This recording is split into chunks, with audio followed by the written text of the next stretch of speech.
நான் தாழ்ச்சி அடையேன் என்றுமே. கர்த்தரின் மேய்ப்பராயிருக்கின்றார், நான் தாழ்ச்சி அடையேன் என்றுமே. கர்த்தரின் மேய்ப்பராயிருக்கின்றார், நான் தாழ்ச்சி அடையேன் என்றுமே.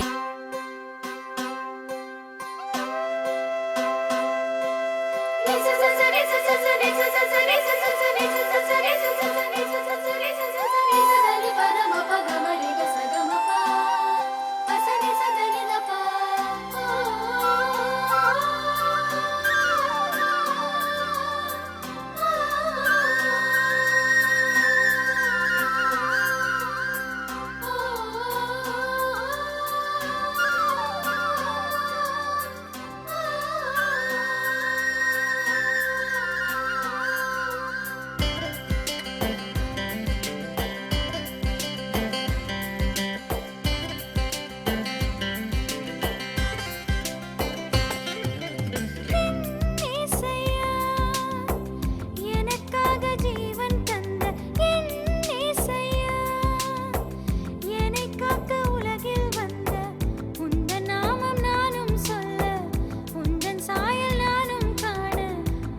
ஜெபம் செய்வோம். எங்களை நேசிக்கிற நல்ல ஆண்டவரே, இந்த பரிசுத்தமான ஓய்வு நாளில் இந்த காலை வேளையிலும் உம்முடைய ஆலயத்தில் வந்து நாங்கள் ஆராதிக்கும்படியாக, உம்மை பணிந்து கொள்ளும்படியாக நீர் எங்களுக்கு கொடுத்த நல்ல ஸ்லாக்கியத்திற்காக நாங்கள் ஸ்தோத்திரிக்கிறோம். காலைதோறும் உடைய கிருபைகள் புதிதாக இருக்கிறது. என்னை சிநேகிக்கிறவர்களை நான் சிநேகிக்கிறேன், அதிகாலையில் என்னை தேடுகிறவர்கள் என்னை கண்டடைவார்கள் என்று சொல்லியிருக்கிறேன். கர்த்தாவே, இந்த காலை வேளையிலும் உடைய பிரசன்னத்தினால் எங்களை நிரப்பும். பரிசுத்த ஆவியானவர் நீர் ஒவ்வொருவரையும் ஆளுகை செய்யும்படியாக சொல்லிக்கிறோம். இந்த ஆராதனை தொடக்கம் முதல் முடிவரைக்கும் நீங்காத பிரசன்னமும் பரிசுத்தாவுடைய நிறைவும் ஒவ்வொருவரையும் ஆளுகை செய்ய ஜெபிக்கிறோம். இந்த ஆராதனை உடைய கரத்தில் ஒப்பு கொடுக்கிறோம். நீர் பொறுப்பேற்றுக் கொள்ளும். இயேசுவே நாமத்தில் ஜெபிக்கிறோம் பிதாவே, ஆமென். பாடல்களை பாடுவோம்.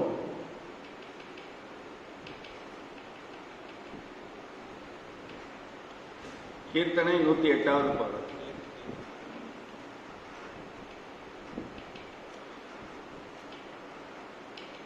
விசுவாசியின் காதில் பட இயேசுவென்ற நாமம் விருப்பாயவர் செவியில் தோணி, விருப்பாயவர் செவியில் தோணி, இனிப்பாகுது பாசம். பசித்த ஆத்துமாவை பசியாற்று மன்னவதுவே, முசிப்பாருதல் இளைத்தோர்க்கெல்லாம், முசிப்பாருதல் இளைத்தோர்க்கெல்லாம் முற்றும் அந்த பெயரே. துயரது நீக்கி காயமாற்றி குணப்படுத்தும், பயங்கள் யாவும் இயேசுவென்றால், பயங்கள் யாவும் இயேசுவென்றால் பரந்தோடியே போகும். காயப்பட்ட இருதயத்தை கழுவி சுத்தப்படுத்தும், மாயை கொண்ட நெஞ்சை, அது மாயை கொண்ட நெஞ்சை, அது மயக்கமின்றி விடுக்கும். எல்லை இல்லா கிருபை திரள் ஏற்று நிறைந்திருக்கும், எல்லா நாளும் மாறா செல்வம், எல்லா நாளும் மாறா செல்வம் இயேசுவென்ற பெயரே. என் ஆண்டவா, என் ஜீவனே, என் மார்க்கமே முடிவே, என்னால் வரும் துதியை நீரே, என்னால் வரும் துதியை நீர் ஏற்றுக் கொள்ளும் தேவே. விசுவாசியின் காதில் பட இயேசுவென்ற நாமம் விருப்பாயவர் செவியில் தோணி, விருப்பாயவர் செவியில் தோணி, இனிப்பாகுது பாசம். ஜெபம் பண்ணுவோம். ஜெபம் செய்வோம். நம்முடைய பொதுவான பாவரிக்கை நாம் யாவரும் சேர்ந்து எடுப்போம். சர்வ வல்லமை மிகுந்த இரக்கமுள்ள பிதாவே, தப்பி போன ஆடுகளைப் போல நாங்கள் வழிகளை விட்டு வலிமையிழந்து போனோம். எங்கள் இருதயத்தின் யோசனைகளுக்கு விருப்பங்களுக்கு நடந்தோம். மது பரிசுத்த கற்பிலுக்கிறோமாய் குற்றம் செய்தோம். செய்யத்தகளை செய்யாமல் செய்யத்தகாதலை செய்து கொண்டோம். எங்களுக்கு சுகமே இல்லை. ஆனாலும் ஆண்டவரே, தேவர்கள் கர்த்தராகிய இயேசு கிறிஸ்து மூலமாய் மனிதர்களுக்கு வாக்குத்தத்தின்படியே நிற்பாக்கில குற்றவாளியாக எங்களுக்கு இறங்கும். தப்பிதங்களை அறிக்கையிடுகிற எங்கள் மேல் பொறுமையாயிரும். பாவத்தின் நிமித்தம் துக்குகளை சீர்படுத்தும். மிக பிதாவே, நம்முடைய பரிசுத்த நாமத்திற்கு வேண்டாம்படி நாங்கள் இதே பக்தியும் நீதியும் தெளிந்த புத்தி நடந்து வர இயேசு கிறிஸ்து நிமித்தங்களை கிருபை செய்துள்ளோம். ஆமேன். தேவனே, எப்பொழுதும் இரக்கம் செய்கிறதும் மன்னிக்கிறதும் சுபாவ லட்சணமாக இருக்கிறதினால் எங்கள் தாழ்மையான விண்ணப்பங்களை ஏற்றுக்கொண்டு எங்கள் பாவங்களாகிய சங்கிலிகளினாலே நாங்கள் கட்டுண்டொருளாயினும் உருக்கமானது மிகுந்த இரக்கத்தினால் எங்களை கட்டவிழ்த்து விடுதலை ஆக்க வேண்டும் என்று எங்கள் மத்தியஸ்தரும் எங்களுக்காக பிரிந்து பேசுகிறோம் ஆகியன் இயேசு கிறிஸ்துக்கு மகிமை உண்டாக வேண்டிக் கொள்ளுகிறோம். பரமண்டலங்களில் இருக்கிற பரிசுத்தப்படுவதாக, ராஜ்யம் வருவதாக, விசுத்த மரபங்களில் செய்யப்படுகிறது போல பூமியிலும் செய்யப்படுவதாக. அன்னொன்றுள்ள அப்பத்தை எங்களுக்கு தாரும், எங்களுக்கு விரோதமாய் குற்றங்களுக்கு நாங்கள் மன்னிக்கிறது போல எங்கள் குற்றங்களை எங்களுக்கு மன்னியும். எங்களை சோதனைக்குள் பிரவேசிக்க பண்ணாமல் தீமைகளை ரட்சித்துக் கொள்ளும். ராஜ்யமும் வல்லமையும் மகிமையும் என்னென்றைக்கும் உடைகளே. ஆமென். ஆண்டவரே, எங்கள் உதடுகளை திறந்திருளும். தேவனே, எங்களை ரட்சிக்க விரைவாய் வாரும். பிதாவுக்கும் குமாரனுக்கும் பரிசுத்த ஆவியானவருக்கும் மகிமை உண்டாவதாக. கர்த்தரை துதியுங்கள். மாறி மாறி வாசிக்கும்படியாக குறிக்கப்பட்ட சங்கீதம் 4ஆம் சங்கீதம். சங்கீதம் 4. 4ஆம் சங்கீதம். என் நீதியின் தேவனே, நான் கூப்பிடுகையில் எனக்கு செவிகொடும். நெருக்கத்தில் இருந்து எனக்கு விசாலம் உண்டாக்கினேர். எனக்கு இறங்கி என் விண்ணப்பத்தை கேட்டருளும்.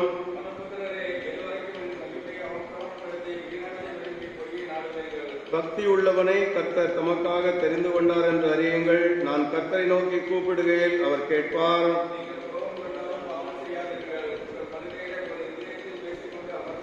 நீதியின் பலிகளை செலுத்தி கர்த்தர் மேல் நம்பிக்கையாயிருங்கள்.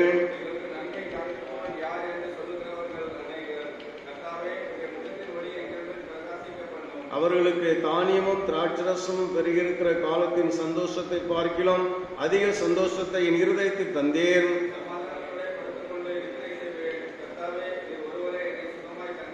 பிதாவுக்கும் குமாரனுக்கும் பரிசுத்த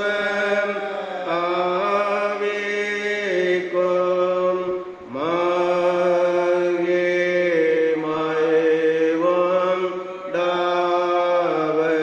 உண்டாவதாக. ஆதியிலும் இப்பொழுதும் எப்பொழுதுமான சதா காலங்களிலும் மகிமை உண்டாவதாக.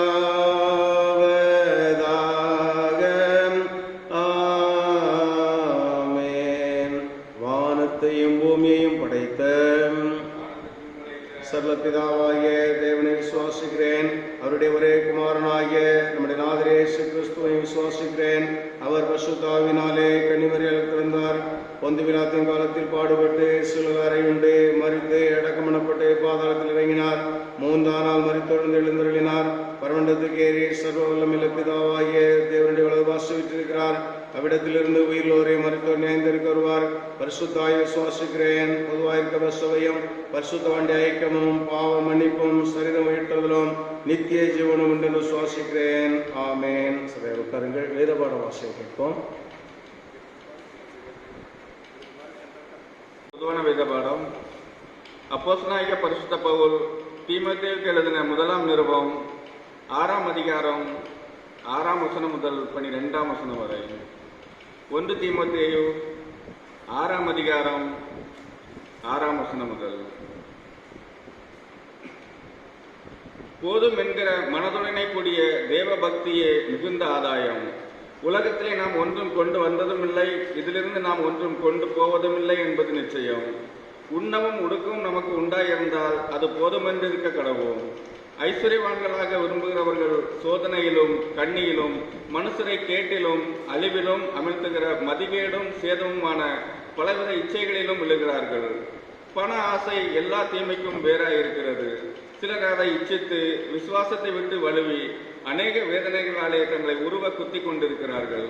நீயோ தேவனுடைய மனுஷனே, இவைகளை விட்டோடி நீதியையும் தேவ பக்தியையும் விசுவாசத்தையும் அன்பையும் பொறுமையையும் சாந்த குணத்தையும் அடையும்படி நாடு.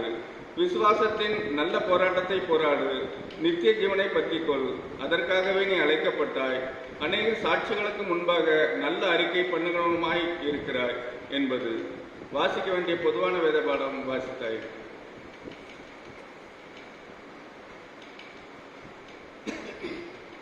ஒரு தலையில் நாம் ஜெபம் செய்வோம்.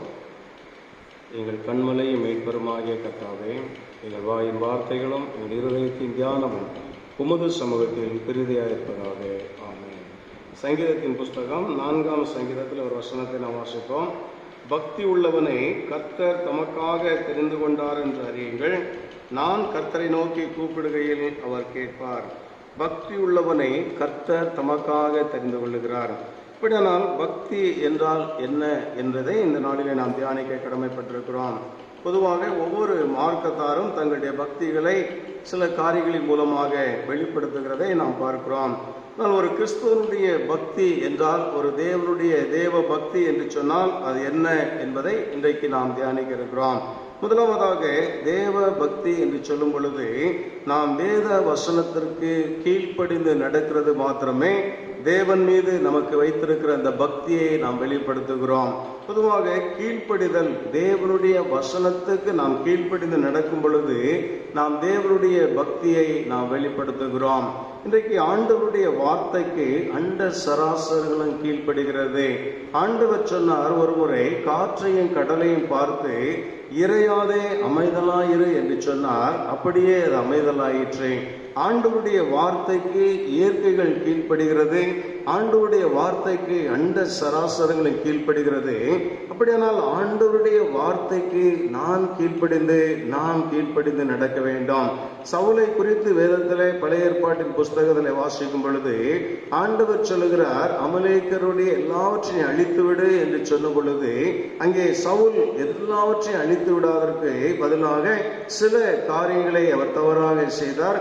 சில கொளுத்தவைகளை ஆண்டவருக்கென்று வைத்தேன் என்று சொல்லுகிறார். ஆனால் சாமுவேல் சவுலிடத்தில் வந்த பொழுது என்ன சொல்லுகிறார், நீ பலியை பார்க்கிலும் கீழ்ப்படிதலே அவசியமாக இருக்கிறது என்று சொல்லி சவுலை சாமுவேல் கடிந்து கொள்ளுகிறார். கர்த்தர் சொன்ன வார்த்தையை நீ அப்படியே கீழ்ப்படியாதனாலே ராஜாங்க பாரம் உம்மை விட்டு விலகி போயிற்று என்று சொல்லி அங்கே சாமுவேல் சவுலுக்கு சொல்லுகிறதை பார்க்கிறோம். அப்படியானால் சவுல் ஒரு கீழ்ப்படியாத நிமித்தமாக ஒரு பெரிய ராஜாங்க பொறுப்பை அவர் இழந்து போனார். இன்றைக்கு ஆண்டவர் நமக்கு சொல்லுகிற காரியம் என்று சொன்னால், ஒரு தேவனுடைய பக்தி, நான் ஒரு பக்தி உள்ளவன் என்று சொன்னால் தேவனுடைய வார்த்தைகளுக்கு நான் கீழ்ப்படிந்து நடக்க வேண்டும். அப்படியானால் தேவனுடைய வார்த்தை நமக்கு என்ன சொல்லுகிறது? ஆண்டவர் அநேக மலைப்பிரசங்கத்தில் அநேக போதனைகளை நமக்கு செய்திருக்கிறார். ஒவ்வொரு வசனங்களையும் ஆண்டவர் நமக்கு தந்திருக்கிறார். ஆனால் இந்த வார்த்தைகளில் நாம் கீழ்ப்படிந்து நடக்கிறோமா என்பதை இந்த நாளிலே நாம் சிந்திக்க அழைக்கப்படுகிறோம். ஒருவேளை ஆண்டவர் சொல்லுகிறார், உங்கள் சத்துருக்களை சிநேகியுங்கள் என்று சொல்லி ஆண்டவர் நாம் மத்தேயு சுவிசேஷத்தில் ஆண்டவருடைய வார்த்தை சொல்லுகிறது, மன்னிக்கும்படியாக சொல்லுகிறார், ஒருவருடைய தயவாக இருக்க வேண்டும் என்று சொல்லுகிறார், அன்பாக இருக்க வேண்டும் என்று சொல்லுகிறார். இப்படி ஒவ்வொரு வசனத்திற்கும் ஆண்டவர் சொல்லுகிற இந்த வார்த்தைகளுக்கு நாம் கீழ்ப்படிந்து நடக்கிறோமா என்பதை யோசிக்க பார்க்க வேண்டாம். ஒருவன் தேவ பக்தி உள்ளவன் என்று சொன்னால் அவன் தேவனுடைய வார்த்தைக்கு கீழ்ப்படிந்து நடக்க வேண்டும். ஆண்டவருடைய வசனம் நமக்கு அநேக காரியங்களை கற்றுக் கொடுக்கிறது. இந்த வசனங்களுக்கு நாம் கீழ்ப்படிந்து நடக்கிறோமா என்பதை நாம் ஆராய்ந்து பார்க்க அழைக்கப்படுகிறோம். இரண்டாவதாக தேவ பக்தி என்று சொன்னால் என்ன என்று சொன்னால், தேவ பக்தியானது இரண்டாவதாக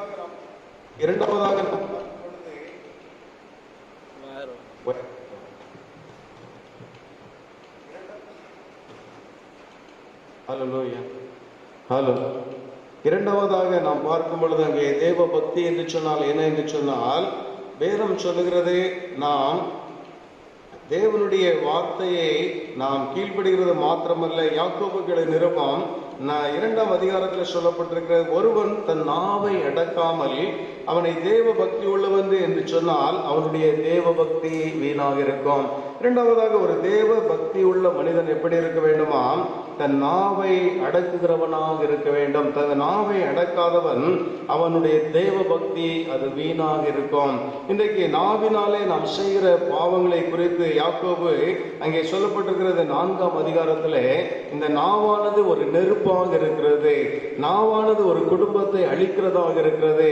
எப்படி எப்படி ஒரு சிறிய அந்த தீயானது காட்டை கொளுத்து விடுகிறதோ அப்படியாக நாவானது ஒரு முழு குடும்பத்தையும் அழித்து விடுகிறதாக இருக்கிறது, அல்லது ஆயுள் சக்கரத்தை கரைப்படுத்தி விடுகிறதாக இருக்கிறது. ஆகையினாலே நம்முடைய நாவை நாம் காத்து கொள்ள வேண்டும் என்று சொல்லி ஆண்டவர் சொல்லுகிறார். இன்றைக்கு நம்முடைய வார்த்தைகளில் எப்படியாக நாம் பேசுகிறோம்? இன்றைக்கு வேதம் சொல்லுகிறது, கெட்ட வார்த்தை ஒன்றும் உங்கள் வாயிலிருந்து புறப்படலாகாது, பக்தி விருத்திக்கு ஏதுவான வார்த்தை உண்டானால் அவைகளையே நீங்கள் பேசுங்கள் என்று சொல்லி இன்றைக்கு அநேகர் பேசும் பொழுது தூஷணமான வார்த்தைகள், இன்றைக்கு கிறிஸ்தவருடைய வாயிலிருந்து எவ்வளவோ தூஷணமான வார்த்தைகள் வருகிறது, எவ்வளவோ கெட்ட வார்த்தைகள் வருகிறது.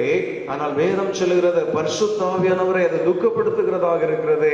நாம் பேசுகிற தூஷணமான வார்த்தைகளின் மூலமாக, கெட்ட வார்த்தைகளின் மூலமாக நான் பரிசுத்த ஆவியானவரை அதன் மூலமாக துக்கப்படுத்துகிறவனாக இருக்கிறேன்.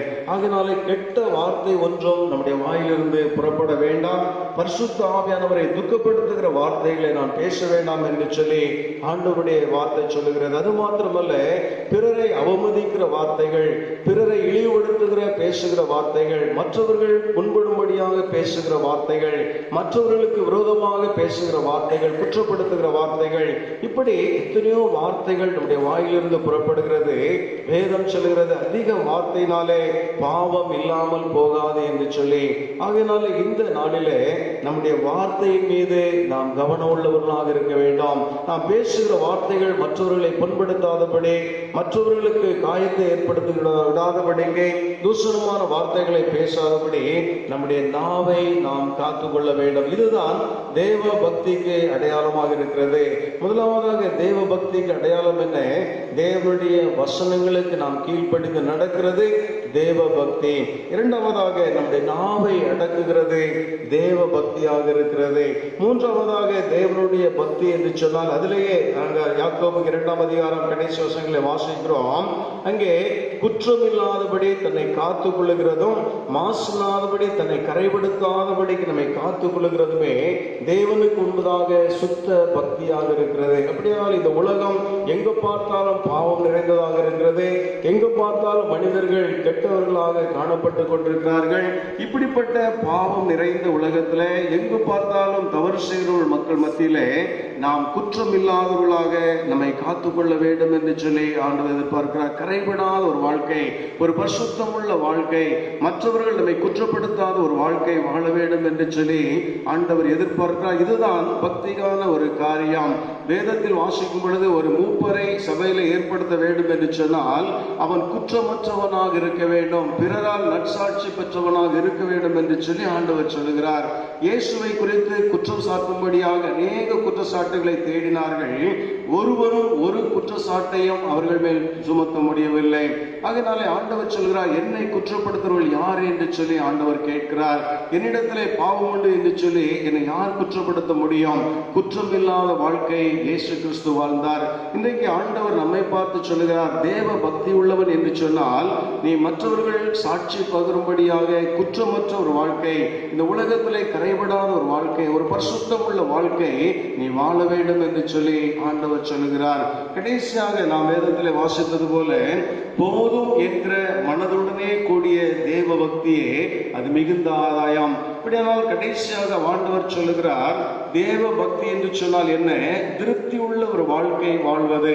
இன்றைக்கு அநேகருடைய வாழ்க்கையில திருப்தி இல்லாத ஒரு வாழ்க்கை, எப்பொழுதுமே ஆண்டவரை குறை சொல்லிக் கொண்டே இருக்கிற வாழ்க்கை. ஆண்டவர் என்னுடைய வாழ்க்கையில இதை செய்யவில்லை, என்னுடைய வாழ்க்கையில இந்த காரியம் நடைபெறவில்லை என்று சொல்லி ஆண்டவருக்கு விரோதமாகவே முறுமுறுக்கிறவர்களாக இருக்கிறார்கள்.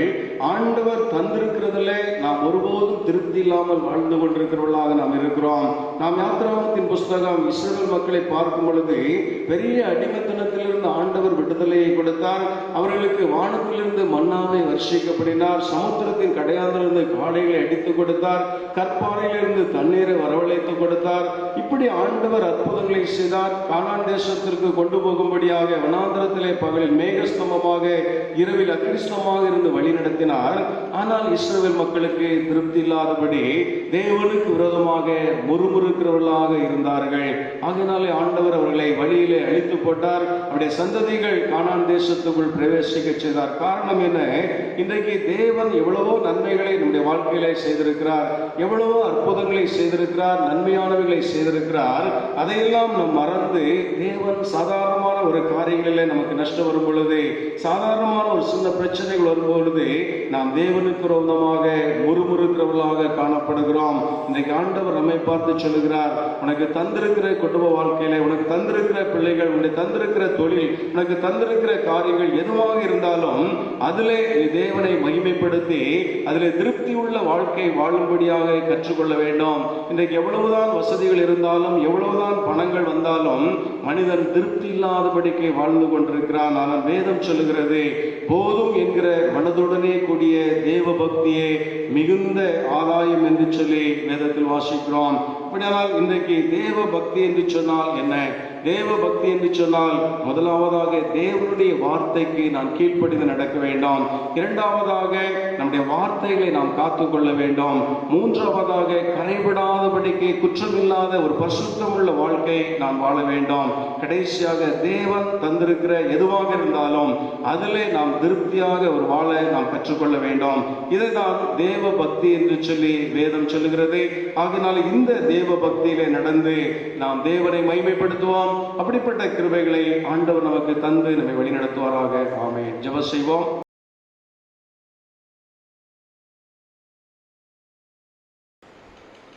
ஜெபம். அதிகமாக நேசிக்க நல்ல ஆண்டவரே, இந்த பரிசுத்த ஓய்வு நாளில் உம்முடைய கிருபையினால் எங்களை அழைத்து வந்திருப்பார். உம்முடைய கிருபை, உம்முடைய இரக்கத்துக்காக உமக்கு நன்றி நன்றி நன்றி, கோடி ஸ்தோத்திரம் ஆண்டவரே. வேதம் சொல்லுகிறது, ஜெபத்தை கேட்க ஆண்டவர். என் ஆலயத்தில் என் கண்களும் ஜெபிகளும் திறந்திருக்கு சொன்னேன் தேவனப்பா. ஆண்டவரே, தாவீது சொல்கிறார், நான் நெருக்கத்தில் கர்த்தரை நோக்கி கூப்பிட்டேன், கர்த்தரின் சத்தத்தை தேவனுடைய ஆலயத்திலிருந்து கேட்டான்னு சொல்லி உம்முடைய வேதம் சொல்லுகிறது. ஆண்டவரே, இந்த நாள் எங்கள் தேசத்துக்காக செபிக்கிறேன் ஆண்டவரே. என் நாமும் தரிக்கப்பட்ட தண்ணீர் காத்து என் முகத்தை தேடும் போது, என் முகத்தை பார்க்கும் போது உங்களுடைய பாவங்களை மன்னித்து, அக்கிரம பாவங்களெல்லாம் மன்னித்து உங்களுக்கு நான் கிருபையா இறங்கி உங்க தேசத்துக்கு நன்மை செய்வே சொன்னேன் ஆண்டவரே. நீங்க இந்திய தேசத்துக்காக செபிக்கிறோம் ஆண்டவரே. இறக்குமாயிருந்தாங்க தாப்பன் பிள்ளைக்கு இறங்க போல கர்த்தர் பயந்தவருக்கு இறங்கவே சொன்னீர் ஆண்டவரே. அப்ப அந்த இந்த கொரோனா நோயில ஒரு விடுதலை தாராண்டவரே. நானே உன் பரிகர கர்த்தர், ஏற்றிருந்த யாரும் வராது சொன்னீர் ஆண்டவரே. எங்க பாவத்தை சில செமந்து, எங்க நோயை சில செமந்தீர் ஆண்டவரே. எங்களுக்கு சமாதானம் உண்டு போன தண்டனை உண்மை மேல விழுந்தது உங்களுடைய தலைவரால் குணமடைகிற ஆண்டவரே. நீர் ஒரு வார்த்தை சொன்னால் போதும், 160 ஆண்டவர் என் வீட்டுக்கு வருது நான் பாத்திரம் இல்ல, நீர் ஒரு வார்த்தை சொன்னால் வேலைக்காரன் பிழைப்பாசனம் போல இந்த நிலைங்க தேசத்துக்காக ஒரு மோசையை போல ஒரு எஸ்கரை திறப்புல நிற்கிறோம் ஆண்டவரே. இந்த பரிசுத்த ஒரு நாள் உங்களுடைய ஆலயத்தில் இருந்து உண்மை நோக்கி பார்க்கிற ஆண்டவரே, ஒரு விடுதலை தாரும். நீ சொல்ல ஆகும், நீ கட்டில நிற்கும் ஆண்டவரே. எங்களுடைய ஆலைகள் அடப்பட்ட ஆலைகள் துற கெட்ட ஆண்டவரே. நான் உங்களுக்கு முன்ன திறந்த வாசல வைத்திருக்கேன், ஒருவனும் பூட்ட முடியாது சொன்னேன் ஆண்டவரே. வானத்துக்கும் பூமிக்கும் சகல அதிகாரமுள்ள என் ஆண்டவரே, இந்த நாள்ல எத்தனை குடும்பங்களுடைய ஆலயத்திற்குள்ள வாஞ்சோடு இருக்கின்றவரே. வேதம் சிலது ஆலயத்தில் உங்களுடைய கிருபை ஆண்டவரே, ரத்தத்தை சிந்தி உங்களுடைய ஆலயத்தை தரத்துறை 2 கிழிக்கிற ஆண்டவரே. உன் ரத்தத்தை தன் ஜீவனை கொடுத்து தரத்துணி மேலிருந்து 2 கிழித்து உங்களுடைய கிருபினால் எங்கள் அழைத்தும் ஆராதிக்க கொடுத்த ஆண்டவர். இன்னைக்கு உங்களுடைய ஆலயெல்லாம் கூட்டி இருக்குது ஆண்டவரே. இந்த ஆலயத்தை துறையோ ஆண்டவரே, இந்த சின்ன கொரோனா நோய விடுதலை கொடு ஆண்டவரே. நீ சொல்லாவும் கட்டு நிற்கும் ஆண்டவரே. இயேசுவின் நாமத்துல, இயேசுவின் நாமத்துல உங்க ரத்தத்தை கொண்டு ஜெயம் கொள்ளும் ஆண்டவரே. அப்ப அந்த கொரோனா நோய் விச கிருமிகளை இயேசு ரத்தத்தை கொண்டு ஜெயம் கொள்ளும். அக்கினியை போட வந்து பத்தி எரியுறப்பா, சுட்டெரிக்க ஆவி ஆண்டவர், சுட்டெரிக்க ஆவியானவர் இந்த கொரோனா கிருமியை சுட்டெரிக்கப்பட்டு செபிக்கிறான் ஆண்டவர். விசுவாச தேவை மைமை காண்பிய விசுவாசிக்க பிள்ளைகளுக்கு எல்லாம் கூட ஆண்டவரே. இந்த பரிசுத்த ஓய்வு நாள உங்களுடைய ஆலயத்திலிருந்து ஜெபிக்கிறோம் ஆண்டவரே. இன்னைக்கு எங்களுடைய ஜெபம் பரவத்தில் எட்டப்பட்டு ஒரு விடுதலை கொடுக்க போவதற்காக இந்த மே மாசம் முடிவுக்குள்ள உங்களுடைய ஆலயத்தில் வந்து நாங்கள் ஆராதிக்கணும் ஆண்டவரே. உங்களுடைய நாமத்தை மகிமைப்படுத்தணும். ஆபத்து காலத்தில் நீ நோக்கி போடுங்கள், விடுதலை நாமத்தை மகிமைப்படுத்த சொல்லியிருப்பார். நீங்க அப்படி செய்ய போவதற்காக உலகம் எங்க இருக்க கொரோனா விடுதலை கொடுத்த ஆண்டவரே, எங்க தேச சமானத்தை கொடுத்த ஆண்டவரே. ஆண்டவரே, இந்த நாள் கொரோனா ஆஸ்திரேலிய இருக்க மக்களுக்கு சுகத்தை கொடும் ஆண்டவரே. 32 வியாதிகளை தேடி சுகத்தை கொடுத்தது போல இந்த ஆஸ்திரேலியா யாரெல்லாம் கொரோனா நோயில சீரியஸா இருக்காலோ ஐசியூல நம்முடைய கரம் தொடர்படியா சொல்லிக்கிறேன். நல்ல சுகத்தை கொடுத்து எல்லாத்தையும் நார்மல் கொடுத்து நீங்க இந்த தேசத்தில் வரணும். இந்தியாவில கொரோனா இல்லைன்னு சொல்லி அந்த நல்ல செய்தி வர வேண்டும். ஆலயங்கள் திறக்க வேண்டும், கம்பெனி திறக்க வேண்டும். நாங்கள் மகிழ்ச்சியோடு ஆராதிக்கும் உங்களுடைய நாமத்தை மகிமைப்படுத்த கிருபையும். வேதம் சொல்கிறது, நான் கர்த்தர், எனக்கு காத்திருக்கும் மக்கள் வெட்கப்பட்டு போக ஆண்டவர். என் நாமத்தில் எதை கேட்கிறோம் அதை பெற்றுக் கொண்டிருக்க கர்த்தர். உலகம் கொடுக்காத தேவசம் நிரப்புகிற கர்த்தர். என் ஜனங்கள் நாளைக்கு நம்மளால் திருப்தி கொண்டு சொன்ன கர்த்தர். இந்த 5ஆம் மாசத்துக்காக ஜெபிக்கிறோம். இந்த மே மாசத்தை உங்களுடைய கரத்தில் தருகிறோம். காலங்கள் உங்களுடைய கரத்தில் இருப்பா. நீ வருஷத்தை நம்பினால் முடிச்சுட்டு நீ ஆசீர்வதிக்க தேவன் உங்களை வாழாக்காம தலையாக்கமே கீழாக்காம மேலாக்கம் சொன்னீரப்பா. இந்த வேலை ஆண்டவரே உங்களுடைய ஆலயத்திலும் ஜெபிக்கிறோம். எங்க ஜெபத்தை கேட்டு அதிசயத்தையும் அற்புதத்தை செய்து உங்களுடைய நாமம் மகிமைப்படுவதற்காக இந்த உலகத்து மக்கள் ஆண்டவரே கர்த்தரே தேவன் இயேசுவே தேவனை உம்மை ஆராதிக்க போவதற்காக பிதாவுடைய சித்தம் எல்லா மக்கள் ரட்சிக்கப்படணும், சத்தியத்தை அறியணும் போல இயேசுவே வழியில் சத்த அறியதற்க தேவன் பெரிய அற்புதத்தை நீ செய்ய போவதற்காக நன்றி செலுத்துறோம். இந்த பரிசுத்த நாள்ல நீர் எங்களோடு பேசின உங்களுடைய வார்த்தைக்காக நன்றி. இந்த வார்த்தை எங்க உள்ளத்திலே கொழுந்தொடி இருக்கத்தக்க 30 60 கனி கொடுக்கத்தக்க சத்தியத்தை அறிவை சத்தியம் விடுவிக்கிற கர்த்தருடைய நாமத்தில் சோத்தரிக்கப்பட்டவர் ஆலயத்தில் உங்களை ஆசீர்வதித்து போல என் ஆலயத்தில் உங்களை திருப்திப்படுத்தும் போல எங்களை ஒருவரை திருப்திப்படுத்தவும் ஆசீர்வதியும். ஆண்டவராய் இயேசுவே இங்க திருச்சபைக்காக ஜெபிக்கிறோம். 160 குடும்பங்கள் இருக்கிறாயா, நீ கிருபையாய் நடத்தி 4 மாசம் நடத்தி இந்த 5ஆம் மாசத்தை கிருபையாக வழிநடத்துக்காக இந்த மே மாசத்துல தான் ஜெபிக்கிறோம். திருச்சபை எல்லா குடும்பங்களையும் ஊழியர் குடும்பங்கள் எல்லாத்தையும் பொறுப்படுத்தி நடத்தி ஆசீர்வதித்து நீர் அதிசயத்தை அமைச்சு செய்ய போவதற்காக உங்களுடைய நாமத்தை மகிமைப்படுத்தலாம் நன்றி. எங்களுடைய ஜெபத்தை கேட்டு அற்புதம் செய்ததுக்காக நன்றி. இயேசுவின் நாமத்தில் ஜெபிக்கிறோம் நல்ல பிதாவே, ஆமென்.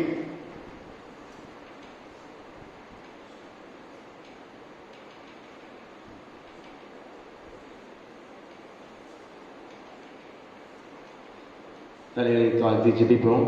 எங்களை நேசிக்கிற நல்ல தகப்பனே, இந்த அருமையான வேலைக்காக நன்றோடு துதிக்கிறோம், செலுத்திருக்கிறோம். இம்மட்டுமாய் ஜீவன் பலசம் கொடுத்து ஆண்டவரே உடைய கிருபையாலே உங்கள் மிகுந்த இரக்கத்தினாலே உடைய ஆலயத்துக்கு வரக்கிறது கிருபைக்காய் சோத்திரம் சோத்திரம் சோத்திரம் சோத்திரம் அப்பா. ஆண்டவரே உடைய கிருபை எடுக்காதபடி உங்களுடைய தயவு எங்கள் மேல் இருப்பதற்காக சோத்திரம் ஆண்டவரே. ஆண்டவரே உங்களுடைய காருண்யத்துக்காக, உங்களுடைய அடைக்கலத்துக்காக, உங்களுடைய பாதுகாப்புக்காக நீ கொடுத்த ஜீவன் பலன் சுகத்துக்காக சோத்திருக்கிறோம். எல்லா வியாதிகளிலிருந்து உன்னை விலக்கி காப்பேன் என்று சொன்ன தேவன் அப்பா, நீ விலக்கி காத்து வருகிற தயவுக்காக சோத்திருக்கிறோம் அப்பா. ஆண்டவரே உங்களுடைய கிருபையை நினைத்து உங்களுக்கு நன்றி சொல்கிறோம், துதிக்கிறோம், சோத்திருக்கிறோம் அப்பா. ஆண்டவரே எங்களுடைய நல்ல பேர்ல உங்களுடைய மகா கிருபைக்காய் சோத்திரம், உங்களுடைய தயவுக்காய் சோத்திரம், எங்கள் மேல் பாராட்டுகிற உங்களுடைய அன்புக்காய் சோத்திரம் அப்பா. ஆண்டவரே அப்பா, இந்த கொரோனா வியாதியிலிருந்து எங்கள் ஒவ்வொருவரையும் நீ விலக்கி காத்து தருகிற தயவுக்காய் சோத்திருக்கிறோம் அப்பா. ஆண்டவரே துதிக்கிறோம், சோத்திரம் சோத்திரம் சோத்திரம் சோத்திரம் அப்பா. ஆண்டவரே இந்த கொரோனா வியாதினாலே பாதிக்கப்பட்ட இந்த பைப்லைன் பகுதியில் ஆண்டவரே ஒவ்வொரு பிள்ளைகளுக்காக ஜெபிக்கிறோம். ஒவ்வொருவரையும் ஆண்டவரே நீ தொட்டு சுகம் கொடுக்க வேண்டும் என்று ஜெபிக்கிறோம் அப்பா. ஆண்டவரே இந்த வியாதியை முற்றும் ஆண்டவரை அகற்றி போட வேண்டும் என்று ஜெபிக்கிறோம். மனிதனுடைய உயிர்களை எடுக்காதபடி ஆண்டவரே நீர் தாமே இந்த வியாதியிலிருந்து ஒரு விடுதலை தர வேண்டும் என்று ஜெபிக்கிறோம் அப்பா. ஆண்டவரே நீர் தான் விடுதலை தரப்படும், அடிஷனாலே முடியாது என்று ஒரு நிலைமைக்குள் வந்திருக்கிறோம் அப்பா. எங்கே போவோம்? நீர் ஒருவரே ரட்சகர், நீர் தான் ரட்சிக்க முடியும், நீர் தான் மனிதனை காப்பாற்ற முடியும் என்ற கடைசி முடிவுக்கு நாங்கள் வந்திருக்கிறோம் அப்பா. ஆண்டவரை நீரே காப்பாற்றுங்க, நீரே ஜீவனுள்ள தேவனாக இருக்கிறபடிக்காக சோதரிக்கிறோம் அப்பா. அந்த கொரோனா வியாதியை முற்றிலும் ஆண்டவரே அக்னினாலே சுட்டரித்து ஜெபிக்கிறோம் அப்பா. தேசம் முழுவதிலும் உலக நாடு முழுவதிலிருந்து ஆண்டவரே இந்த வியாதியை அகற்றி தர வேண்டும் என்று ஜெபிக்கிறோம் அப்பா. என்னுடைய திருச்சபைக்காக சோத்திரம் அப்பா. நீரே ஆசீர்வதிங்க. ஒவ்வொரு பிள்ளைகளுக்கும் ஆண்டவரே உடைய ரத்த கோட்டைக்குள்ளே ஆண்டவரே நீ மறைத்து வைக்கிற தயவுக்காக சோத்திரிக்கிறோம் அப்பா. ஆண்டவரே உடைய ரத்தத்துடைய கிருபை அந்த ஒவ்வொரு பேரும் தயவாக இருக்கிற தயவுக்காக சோத்திரிக்கிறோம் அப்பா. ஆண்டவரே எங்களோடு கூட இடைப்படுங்க, எங்களுடைய சோத்திரங்கள் விண்ணப்பங்கள் எல்லாம் நீர் அங்கீகரிங்கப்பா ஆண்டவரே. நாங்கள் எப்பொழுதும் உம்மை துதிக்க சோதரிக்க ஆண்டவரே எங்களுக்கு நல்ல கிருபை தர வேண்டும் என்று ஜெபிக்கிறோம். எல்லா வியாதிகளிலிருந்து எங்கள் திருச்சபை பிள்ளைகளை விலைக்கு காத்து தர வேண்டும் என்று ஜெபிக்கிறோம் அப்பா ஆண்டவரே. நீரே காத்து தர வருகிறவர், நீரே காக்கிறவர். அதுக்காக சோத்திரம். தூதரை கொண்டு நீர் காக்கிற தயவுக்காக சோத்திரிக்கிறோம் அப்பா ஆண்டவரே. நன்றி நன்றி நன்றி நன்றி நன்றி ராஜா ஆண்டவரே. இந்த 5வது மாதத்து முதல் ஓய்வு நாளுக்காக சோதரிக்கிறோம் அப்பா ஆண்டவரே. உங்களுடைய கிருபை, உங்களுடைய இரக்கம் ஆண்டவரே, உங்களுடைய தயவு எங்கள் மேல் மிகுதியாக இருக்கிறதுக்காக சோதரிக்கிறோம். தொடர்ந்து எங்களை வழி நடந்துங்க, ஆசீர்வதிங்க. எல்லா துதிகளும் மட்டும் செலுத்துகிறோம். இப்போ ரட்சகமாகிய இயேசு கிறிஸ்துவின் ஜெபங்க நல்ல பிதாவே, ஆமென். நாம் யாவரையும் எழுதி நின்று கிறிஸ்தவ கீர்த்தனை 282வது பாடலை பாடுவோம். அப்பொழுது நம்மை நம்முடைய காணிக்கை ஆண்டவருடைய சமூகத்தில் படைப்போம். கிறிஸ்தவ கீர்த்தனை 282. நல்ல தேவனே ஞான ஜீவனே, நல்ல தேவனே ஞான ஜீவனே, வல்ல உமது கருணை தன்னை வாழ்த்தி போற்றுவேன். வல்ல உமது கருணை தன்னை வாழ்த்தி போற்றுவேன். போன ராவிலே பொல்லாங்கி நின்றேன், ஆன நல்ல அருளினாலே அன்பை காத்தீரே. ஆன நல்ல அருளினாலே அன்பை காத்தீரே. கர்த்தா உம்மையே சாலவும் துதித்து போற்றி சார்ந்து கொள்ளுவேன். சாலவும் துதித்து போற்றி சார்ந்து கொள்ளுவேன். சென்றராவதின் இருளை போலவே எந்தன் பாவ இருளை போக்கிலங்க பண்ணுமே.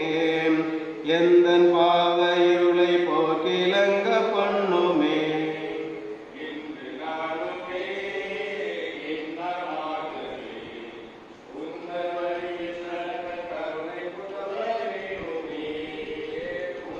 வழியில் நடக்க கருணை உதவ வேண்டுமே.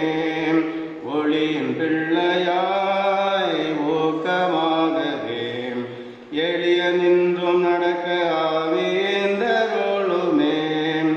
எளிய நின்றும் நடக்க ஆவியேந்தருளுமே. கையை காவுமே, கண்ணை காவுமே, மெய்யை காத்து எந்த மனதை மிகவும் காவுமே. மெய்யை காத்து எந்த மனதை மிகவும் காவுமே. நல்ல தேவனே ஞான ஜீவனே, வல்ல உமது கருணை தன்னை வாழ்த்தி போற்றுவேன். வல்ல உமது கருணை தன்னை வாழ்த்தி போற்றுவேன். ஜெபம் செய்வோம். எங்களை நேசிக்கிற நல்ல ஆண்டவரே, இந்த நாளிலே தேவ பக்தி என்று சொன்னால் என்ன என்பதை குறித்து நாங்கள் தியானித்தோம். தேவ பக்தி என்று சொன்னால் உங்களுடைய வேத வசனங்களுக்கு நாங்கள் கீழ்ப்படிந்து நடக்க வேண்டும் என்று பார்த்தோம். எங்கள் நாவுகளை நாங்கள் காத்துக்கொள்ள வேண்டும் என்று சொல்லி நாங்கள் பார்த்தோம். இந்த உலகத்திலே கரைவிடாத ஒரு வாழ்க்கை, ஒரு பரிசுத்தமுள்ள வாழ்க்கை வாழ வேண்டும் என்று சொல்லி நாங்கள் பார்த்தோம். ஆண்டவரே, திருப்தி உள்ள போதும் என்கிற மனதோடைய ஒரு வாழ்க்கை வாழ ஆண்டவரே அதை குறித்து நாங்கள் தியானித்தோம். இந்த வசனங்களின்படி நாங்கள் கீழ்ப்படிந்து நடந்து ஆண்டவரே உடைய வார்த்தையை ஆண்டவரே மகிமைப்படுத்த உம்முடைய நாமத்துக்கு மகிமையாக வாழ உதவி செய்யும். ஆண்டவரே, இந்த நாளிலும் கிடைத்த காணிக்கை அங்கீகரியும் ஆசீர்வதியும். ஆண்டவரே, இந்த நாளிலும் அந்த கலந்து கொண்ட எங்கள் ஒவ்வொருவரையும் ஆசீர்வதியும். திருச்சி மக்களை ஆசீர்வதியும். திருச்சி மக்கள் ஆண்டவரே என்ன எதிர்பார்ப்போடு இருந்தாலும் வேண்டுதல் எல்லாவற்றையும் நிறைவேற்றி கொடுக்கும்படியாய் இந்த நாட்களிலே அதிகமாக உடைய பாதத்தில் அமர்ந்திருந்து ஜெபிக்க, உடைய வேதத்தை அதிகமாக தியானிக்க ஒவ்வொருவருக்கும் நீர் உதவி செய்யும்படியாக ஜெபிக்கிறோம். சிஷமாக ஆண்டவரே, எந்த ஒரு தீங்கும் எந்த விதமான வியாதிகளை திருச்சி மக்களை அணுகாதபடிக்கு நீர் காத்துக்கொள்ளும். சிஷமாக தேசத்தை ஆசீர்வதியும். தேசத்தில் இருக்கிற இந்த பயங்கரமான இந்த வாதைகள் நிறுத்தப்படட்டும்.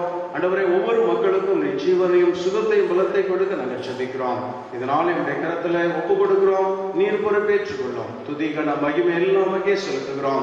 மீட்பர் இயேசு கிறிஸ்து நாமத்தில் ஜெபிக்கிறோம். இயேசுவின் மூலம் ஜெபங்களும் பிதாவே, ஆமென். நம்முடைய கர்த்தராகிய இயேசு கிறிஸ்துவின் கிருபையும் பிதாவாகிய தேவனுடைய அன்பும் பரிசுத்த ஆவியானவருடைய ஐக்கியமும் நம் அனைவரோடு கூட எப்போதைக்கும் இருப்பதாக. தேவ ஆசீர்வாதத்தோடு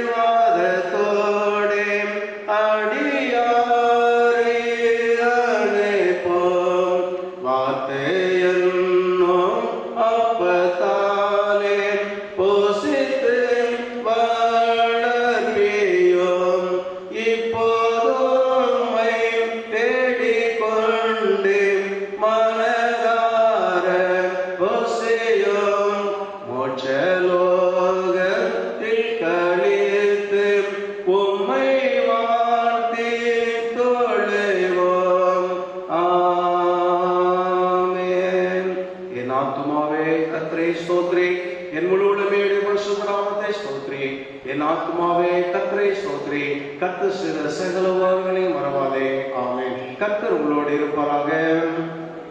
சமாதானத்தோட போய் வர கிடவோம். ஆமென். Thank you, Jesus.